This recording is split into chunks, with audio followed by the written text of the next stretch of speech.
Buenas noches, profesor y compañeros. El día de hoy vamos a exponer nuestro tema de la bitácora. El tema que nos correspondió fue la iglesia y la astronomía, y nuestro grupo está compuesto por María Paula Moreno, Armando Esquivel Bautista, Karen Forero y quien les habla, Jorge Eliezer Rojas. La Iglesia y la astronomía. Conflictos entre la Iglesia y la astronomía respecto a la pluralidad de los mundos. A lo largo del siglo XVII se consolidó la tesis de la pluralidad de los mundos, teniendo en cuenta que existieron varios aspectos científicos de suma importancia que contribuyeron a esta teoría. La observación de los cielos con el telescopio permitió comprender a los astrónomos la composición del origen del universo, los planetas y otros astros, y de esta forma empezaron a surgir nuevas teorías que consolidaban pues todo este tipo de orígenes o descubrimientos. Algunas de sus teorías se basaron en la religión, otras eran sumamente científicas y otras contenían de ambas. A continuación se presentarán brevemente algunas de estas teorías y el conflicto que generaban. Primero, Bentley era un teólogo y él decía que el mundo se originó a partir de un ser inteligente capaz de crear tanto este como otros planetas y pues este ser era Dios. Ahora esta teoría era una contradicción a otras que implementaban ellos investigaciones solamente científicas, como por ejemplo la teoría atomista. Esta planteaba que el planeta y las partículas que siempre han existido aquí siempre existirán y seguirán siendo eternas y así pues generarán nuevas cosas como los cielos, la Tierra y otros planetas que se puedan encontrar. Aún así, esta teoría tuvo que ser descartada porque no respondía de manera constante y rigurosa a la cuestión científica planteada por Newton de la ley de la gravitación universal, descartando el hecho de que los átomos se podían mover libremente por el espacio porque pues no tenían o no obedecían las fuerzas o campos que planteaba esta teoría. A partir de este punto, la teoría atomista fue totalmente descartada y la ley de la gravitación universal tomó mucha más fuerza. Ahora, la teoría atomista y la de la gravitación eran teorías que se oponían totalmente a la religión, o más bien no relacionaban como este tipo de hechos religiosos con lo que sucedía en el universo, tenían muy claro que los hechos científicos se apartaban totalmente de la religión. Y aún así, la religión consideraban que eran teorías ateístas. Desde este punto ocurrió un gran problema, que fue el surgimiento de los problemas de la Iglesia. La teoría popular aceptada por muchos acerca de la creación del universo realizada por Dios estaba siendo totalmente borrada y ponía en duda la creencia de muchos, y esto era un gran problema para la Iglesia. A partir de este punto, la teoría atomista y la gravitación aportaba la idea de que Dios actuó directamente en el origen de este planeta como de lo que se pueda encontrar fuera de este. O sea, apartaba esa idea. A lo largo de este siglo se siguieron contemplando muchas más teorías destacadas, de las cuales los astrónomos comprendieran el alcance del universo y todo lo que podría surgir fuera de este. Ahora, dentro de las nuevas teorías contempladas se encontraba la de Copérnico, más conocida como la teoría heliocéntrica, la que describía que la Tierra y los demás planetas se movían alrededor del Sol, es decir, que este era el centro del universo. Esta teoría generó un cambio en el mundo llamado giro copernicano, y en este punto la población tendría que elegir totalmente entre su fe o lo que había sido estudiado por los científicos. Cabe aclarar el hecho de que los científicos nunca pretendieron separar la religión de los sucesos que habían descubierto. Ellos eran totalmente conscientes de que los descubrimientos generaban una nueva perspectiva del mundo. A finales del siglo XVII, las teorías expuestas por los científicos respecto a la pluralidad de los mundos se veían perdidas y sobre todo era sumamente inevitable que ocupara un lugar pues significativo y sumamente y pues importante o aceptado por la religión. Al mismo tiempo, los científicos tenían miedo de ser juzgados y posteriormente ejecutados por dar a conocer los descubrimientos, y esta inseguridad empezó a surgir desde que Giordano Bruno fue ejecutado y desde que Galileo fue condenado. Lo único que les quedaba a ellos era acatar las propuestas que se les había sido otorgadas, como por ejemplo a Galileo, en las que decían que él debía abandonar totalmente la opinión de que el Sol era el centro del universo y que la Tierra giraba alrededor de este. Es decir, que no podían defender esta teoría ya sea de forma oral o escrita. De lo contrario, la Iglesia actuaría en contra de ellos e incluso podrían ejecutarlos. De esta manera, pues los científicos para seguir trabajando aceptaron dicha propuesta y pues siguieron trabajando con sus temas y exponiendo sin atentar contra su vida. A continuación, daremos a conocer los astrónomos significativos. Bueno, Galileo Galilei. Él fue un astrónomo, ingeniero, filósofo, matemático y físico italiano relacionado estrechamente con la revolución científica. Ahora, los aportes a la astronomía más importantes. Primero, la mejora del telescopio. Él no inventó el telescopio, pero sí logró hacer grandes avances o mejoras a este instrumento, permitiendo tener una mejor observación de los fenómenos de los astros. La revolución científica. Es muy conocida su actitud frente a los poderes de aquella época, teniendo en cuenta de que Galileo era sumamente católico. Esto no le impidió mostrar sus teorías o descubrimientos, y sin importarle incluso las contradicciones que podría generar en la Iglesia. Aportes a la teoría copernicana. En relación con el punto anterior, Galileo estudió las teorías de Nicolás Copérnico sobre el movimiento de los astros y refutó totalmente la teoría religiosa que decía que la Tierra era el centro del universo. Ley del movimiento. Él decía que el movimiento se realizaba gracias a la aplicación de una fuerza, la cual hacía que el objeto se desplazaba desde un punto A a un punto B según un cierto periodo de tiempo. Los satélites de Júpiter. En 1610, Galileo descubrió las lunas de Júpiter mediante la observación de 4 puntos luminosos que estaban cerca a este planeta. Y finalmente, los estudios de la Luna.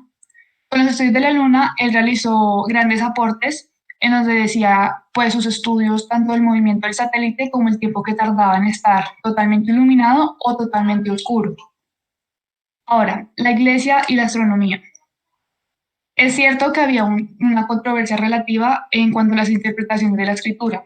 Muchos teólogos sumamente conservadores insistían de que en la Biblia decía que la Tierra no se movía, pero Galileo, por su parte, pensaba que las escrituras no podían considerarse como un libro de astronomía. Él sostenía que habían sido redactadas de manera que fueran coherentes de acuerdo a las experiencias cotidianas que se vivían en esa época y no se tenían en cuenta la naturaleza real de los fenómenos o los hechos a los cuales se referían, hablando de temas científicos. Él también sugería que había que conceder un papel mucho más importante a la ciencia a la hora de poder interpretar todos estos textos sagrados o la Biblia, y pues a partir de ese momento había un choque, un choque en cuanto a la religión y la ciencia. El 21 de diciembre de 1613 fue hallada una carta que fue escrita y firmada por Galileo. En esta carta él aseguraba que en la Biblia hay pocas referencias de la astronomía y por lo tanto no deberían ser tomadas al pie de la letra porque pues estaban muy simplificadas y no estaban estudiadas de manera científica.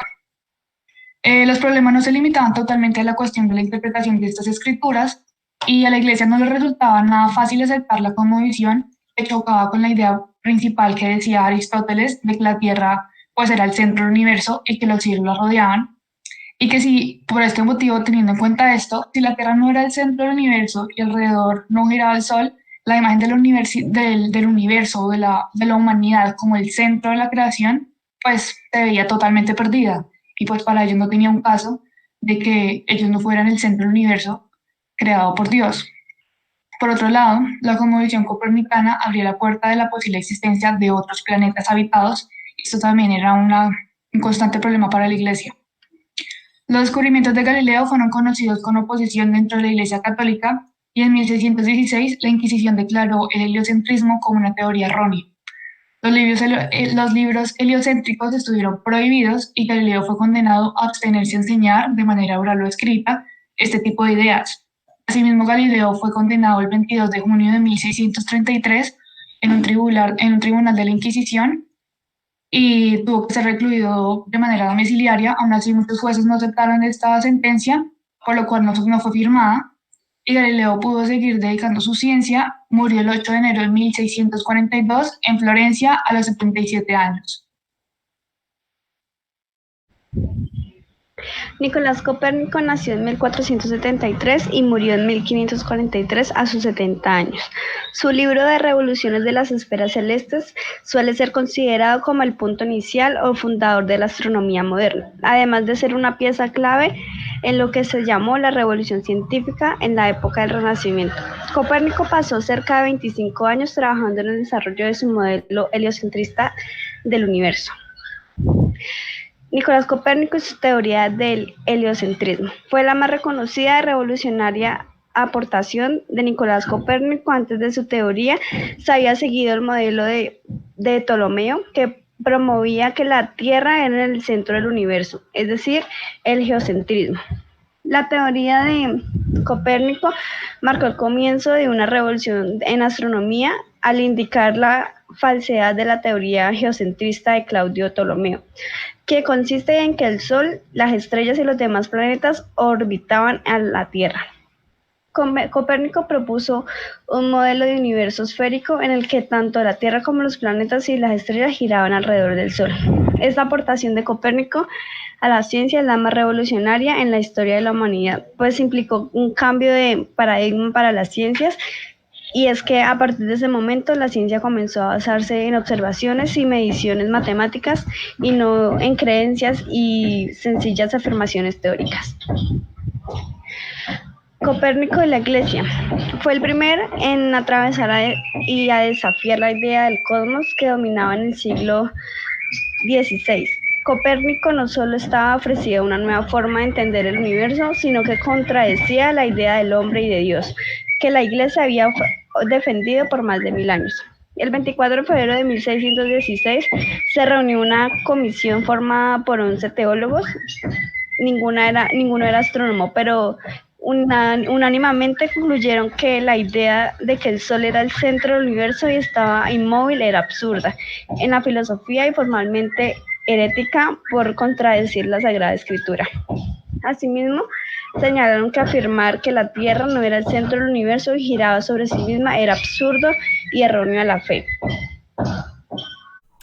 Ahora entramos a hablar sobre Kepler y Tycho. Estos dos personajes son una prueba viviente de que el trabajo bien hecho tiene sus frutos, pues después de toda la historia de Copérnico y su gran idea de que la Tierra es el centro del universo, pues Kepler decide decir no, pues para él no era muy factible decir que en un universo tan grande seamos el centro de todo. Entonces dedica toda su vida a plantear una forma clara y confiable para cambiar el pensamiento copernicano, y empezó su carrera, para lo cual, gracias a la ayuda de Galileo en los telescopios, él puede estudiar una cantidad incontable de veces el cielo para poder encontrar una brecha que lo llevaría a la respuesta que utilizamos hoy en día. Tras años de quemar pestañas, como se diría cotidianamente, Kepler pudo plantear una hipótesis coherente sobre su pensamiento, diciendo que la Tierra y otros planetas giraban alrededor de un ente celestial más grande y poderoso, obviamente que nosotros, que en este caso era el Sol.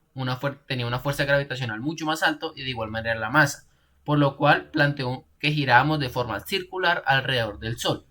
Cuando planteó esta idea pasaron tres cosas fundamentales en la vida de Kepler. Primero, varias personas deciden seguir el camino de él, consiguiendo muchos pupilos. Segundo, se da cuenta que tenía un error en su planteamiento, el cual redondeaba que si hablamos de forma gravitacional, no siempre es la misma, porque pues no gira de forma circular en realidad el Sol, porque la masa varía. Y el tercero dice que la Iglesia lo pondría en la mira por contradecir ideales clásicos que la Iglesia planteaba desde hace siglos. En este momento mantenía la Iglesia un poder muy superior, dado que manejaba los hilos políticos y religiosos del mundo, era el ente más poderoso. Por eso, ese era un tercer problema que se encontraba Kepler. Tras ofensas de la Iglesia y injurios de la misma, nuevos seguidores de Kepler y Kepler empezaron a corregir la gran idea, pero esta vez pensando de una forma menos filosófica y a una forma más matemática, para lo cual acude a una de las mejores universidades de la época, en la cual un gran matemático lo ayuda, y tras meses de trabajo Kepler logra plantear la hipótesis definitiva que siglos después reinaría en la ciencia. La idea que describe un universo infinito y que solo estamos en un sistema solar entre muchos otros, y que giramos alrededor de un sol, de una estrella con mucha masa y mucha fuerza gravitacional, de forma elíptica, dado que las masas que forjan esa unión y ese giro entre el Sol y la Tierra son dependientes de la masa de la Tierra y el Sol. Y al momento de estar girando, como pasarían los días terrestres, esa masa puede variar. Por eso no giramos totalmente circulares, sino de una forma de eclipse. Tras anunciar su idea final, con ayudas conceptuales y de sus pupilos, la Iglesia lo mira a él como una persona atea que no va con los pensamientos de la Iglesia. Dado esto, obligan a Johannes Kepler a abandonar su vida de ciencia, pero dejando planteada su idea que años después de su muerte, que Johannes Kepler nació en 1531 y muere en 1630, un personaje llamado Tycho, reuniendo los conceptos de Galileo Galilei y Copérnico, que es la ayuda de los telescopios, Copérnico dándole sus fundamentales ideas sobre el universo y tomando la idea de Kepler, los une fundamentando y creando las leyes de Kepler, que actualmente son de gran utilidad para la astronomía del futuro, la cual ha avanzado mucho a tal punto de poder codificar un agujero negro. Ese es el trabajo de Johannes Kepler y Tycho, las leyes de Kepler, la cual fueron muy denigradas por la iglesia debido a que iban de forma contraria a sus creencias de que la Tierra era el centro del universo y que un Dios la había creado. Giordano Bruno abandonó París en 1583 para trasladarse a Inglaterra. De ese modo llevó a Inglaterra el heliocentrismo copernicano. En tan solo un año escribió dos de sus obras más importantes. Una de ellas hablaba del universo infinito y los mundos, en el cual hacía referencia a la inmensidad del poder divino de Dios, el cual era reflejado en su creación. Por otro lado, su obra La Cena de las Cenizas, aparte de atacar a los doctrinados de Oxford, en donde se les acusó de saber más de cerveza que de griego, defendía que la Tierra no era el centro del sistema solar como Copérnico años atrás. Bruno ingenuamente creía que sus ideas eran el complemento ideal para la religión cristiana y que iban a ser asimiladas tanto por católicos como por protestantes. Pensaba haber encontrado la medicina para conciliar a las religiones que estaban dividiendo Europa en ese momento. Bruno también afirmó que las estrellas en el cielo eran otros soles como el nuestro, y uno de sus famosos aportes dados fue la relatividad del movimiento.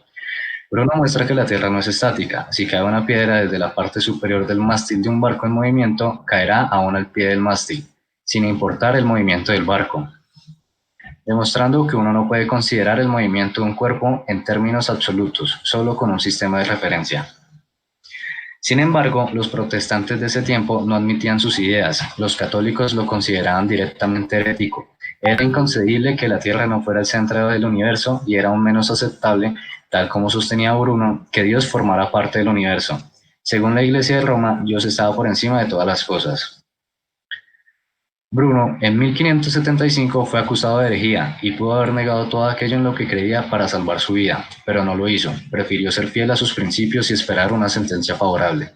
Finalmente, fue condenado a perecer en la hoguera el 17 de febrero de 1600. Darwinismo y el creacionismo. Actualmente existen diferentes pensamientos sobre la creación del universo y de sus especies. Hay quienes están conformes con las investigaciones que han hecho en la ciencia durante todos estos años y los que se llaman evolucionistas. Y otras personas creen que el universo y todo lo que observamos a diario fue creado por Dios, lo cual es llamado creacionismo. Bueno, al estudiar el universo, el ser humano ha desarrollado diferentes teorías sobre el origen de la evolución del universo. La ciencia y la astronomía nos han permitido conocer aún más el estudio de los cosmos y actualmente podemos tener una idea mucho más profunda de la naturaleza del universo y de cuál fue su origen y su evolución. Darwin propuso que las especies cambian con el tiempo, que las especies nuevas provienen de especies preexistentes, es decir, que las especies se comportan como un ancestro común. A continuación voy a mencionar una de las teorías más importantes según la astronomía y la ciencia sobre el origen del universo. Una de las teorías más influyentes en la ciencia es la teoría del Big Bang. La teoría del Big Bang o teoría de la gran explosión es la teoría del universo más importante en la que más se cree hoy en día. Entre los científicos, claro está. Explica el origen del universo entendido como espacio-tiempo. Esta teoría habla de que toda la energía estaba concentrada en un punto determinado y en un momento dado. En un momento dado, esta energía colapsó, liberando toda la energía hasta nuestros días. Esta energía fue la que produjo el universo, que se habría estado expandiendo desde aquel momento hasta hoy en día. Y continuará haciéndolo al menos hasta que la fuerza de gravedad sea lo suficientemente poderosa para frenar la expansión. Otra de las teorías más importantes es la teoría del estado estacionario.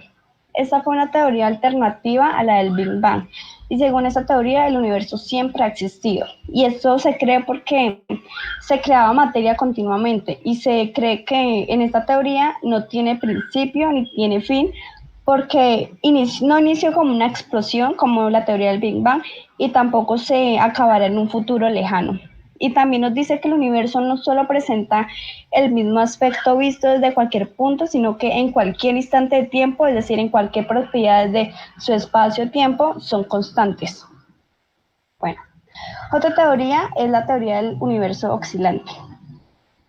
Esa teoría se habla de que el universo no tiene fin, es decir, que el universo fue creado por el fin de otros universos, lo cual es interminable. Sigue creando universos.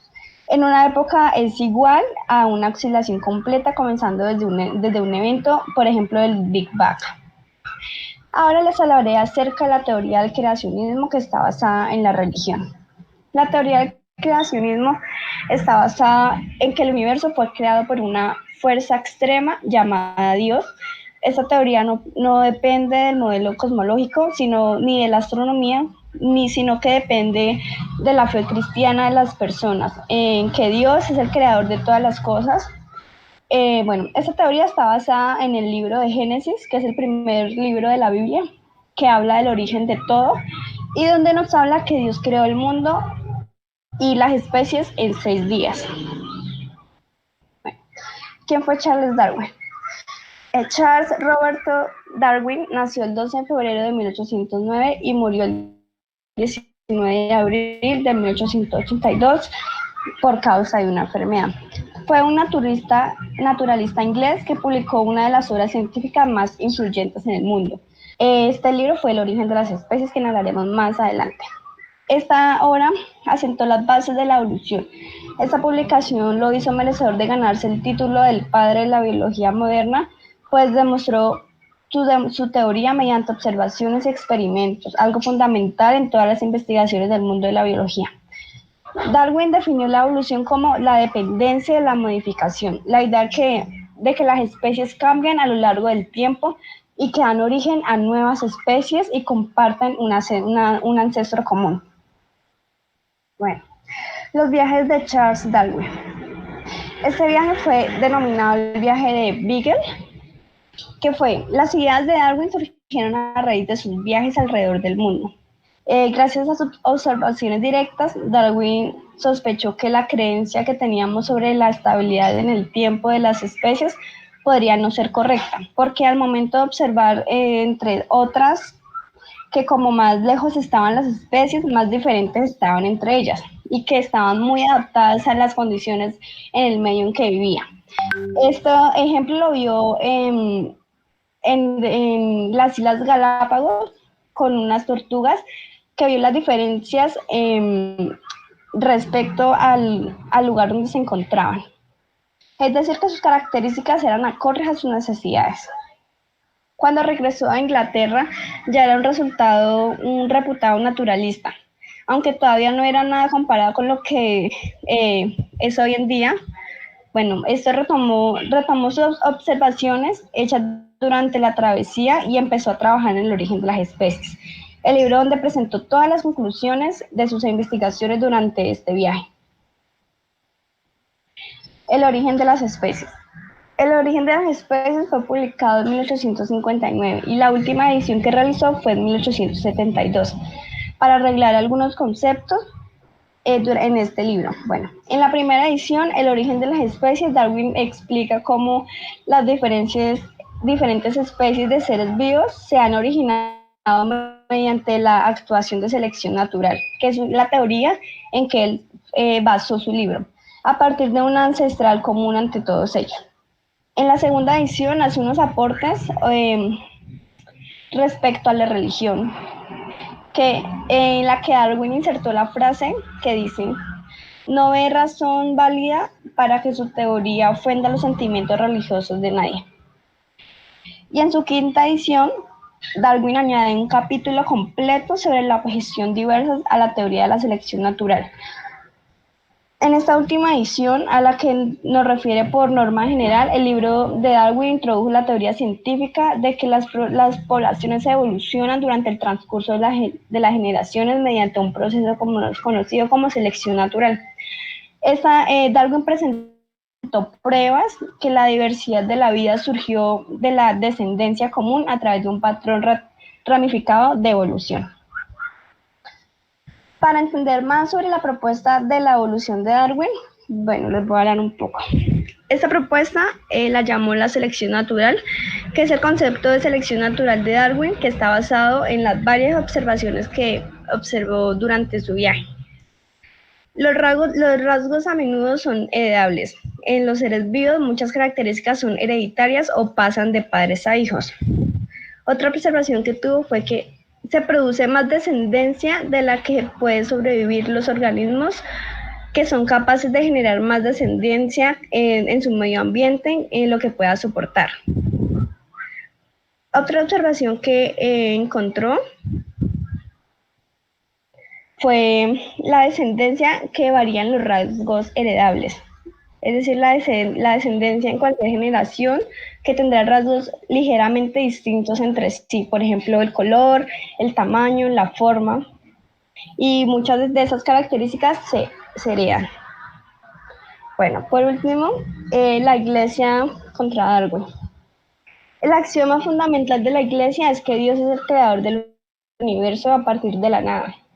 Y aunque hoy en día no se niega que se haya producido en un planeta un desarrollo de formas variadas de la vida a través del tiempo, sino que ese proceso ha sido planeado, guiado por un hacedor inteligente, con un propósito determinado, solo conocido por él. Sin embargo, en cuanto al ser humano, aunque no niega la evolución biológica, sí insiste en el valor singular de su alma como creación divina. Esto no evoluciona ni se hereda como sucede con nuestro cuerpo.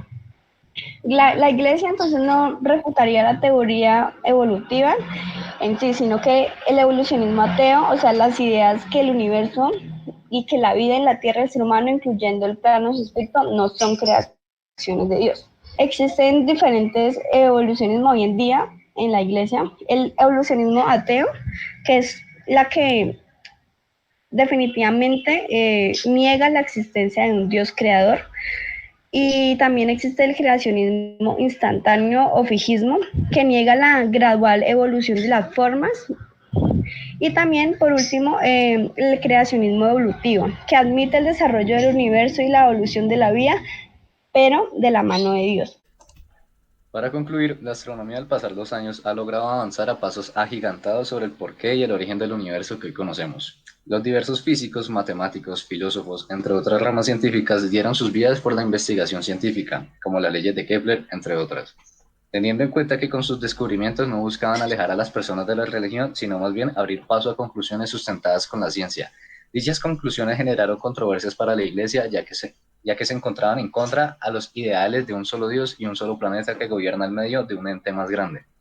Cuando estos personajes demuestran ideales contrarios al poder de la Iglesia, se veían en la obligación de castigar a todo aquel que pensara diferente a ellos con ideas revolucionarias. Y antes de culminar, los dejaré unos segundos la biografía para que puedan anotar alguno de los temas por si quieren profundizar en el mismo.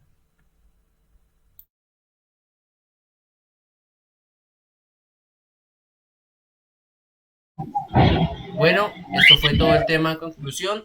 Espero que haya quedado claro y muchísimas gracias por su tiempo y por su atención y nos veremos en una próxima. Hasta luego.